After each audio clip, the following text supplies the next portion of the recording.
Sasapit ang Kapaskuhan. Ang lahat abala na sa iba't ibang tradisyon na nakasanayan. At syempre pa, abala sa paghahanda ng pagkain. Pero dito sa bayan ng Sariaya sa probinsya ng Quezon, may nakasanayan daw silang ihandang kakanin na pwede mong mapagkamalang taho.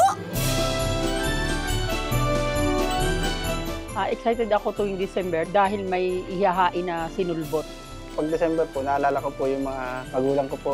Abala po sila pag kakain ng mga niyog. Kung tayo may taho, sila sa Quezon,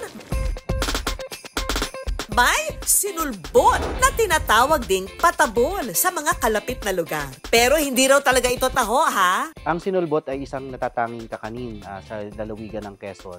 Tuwing itong nakakain at natitikman lamang ng mga tao tuwing magpapasko.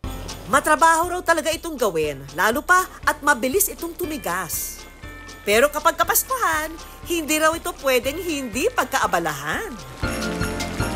Pero ang good news, hindi na raw kailangan ng espesyal na okasyon gaya ng Pasko para ito matikman.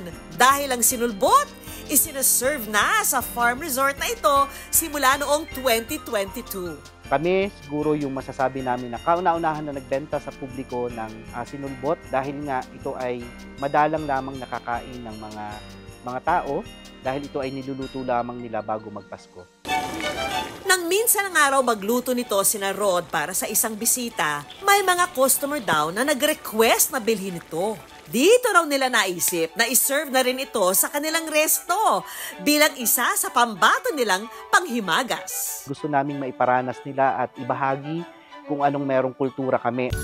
Bukod sa sarap at tamis na hatid nitong sunulbot sa panlasa ng madla, marami rin daw silang nabigyan ng kabuhayan dahil sa pag-usbong ng sinulbot sa kanilang resto.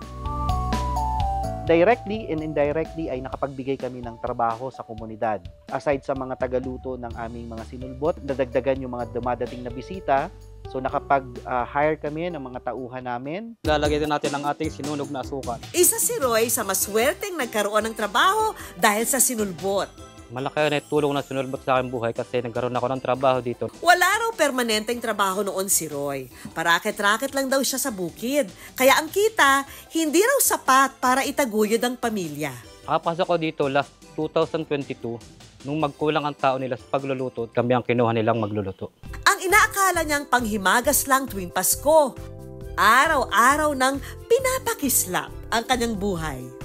Madaming natuwa ng mga taga rito dahil sa sinulbot ay sumikat ang aming barangay at nagkaroon ng maraming trabaho ang mga taga rito. Siguradong merry ang ating Pasko dahil ituturo nila kung paano nila ito iniluluto.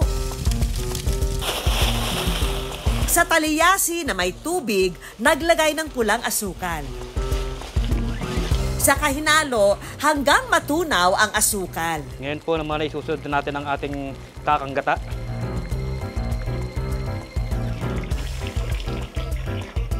Muli itong hinalo hanggang kumulo at naging arnibal. Ngayon po naman ay sasalin natin ang ating galapong sa planggana upang ating masahin. Saka ito ibinilog at tinimbang. Ang mga nabilog na galapong isinalang na sa nilutong arnibal. Saka pinakuluan hanggang sa maluto ang kakanin.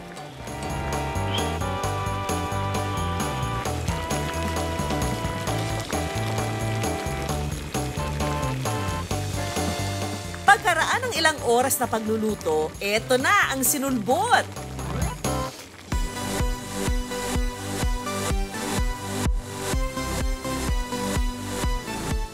Napakasarap ng pasulbot at tama-tama ang timpla, tama ang tamis at tama ang gata. Magandang ihanda ngayong Pasko. At dahil Christmas is the season of giving back, ang mga gumagawa ng sinulbot magpapamigay ng libreng sinulbot sa ilan nating mga kababayan. Ay masaya po at dati ko nabili ay ngayon libre ay di masarap lalo at libre. Thank you po. Mas masaya kasi from other lugar po ako. So, I'm from Manila po and ngayon lang po ako makakatikim po ng sinulbot. Iba't iba man ang nakasanayan nating tradisyon tuwing Pasko, hindi maipagkakaila na ang pagtutulungan at pagdadamayan lagi nating napapatunayan. Gaya ng good news na bitbit ng sinulbot.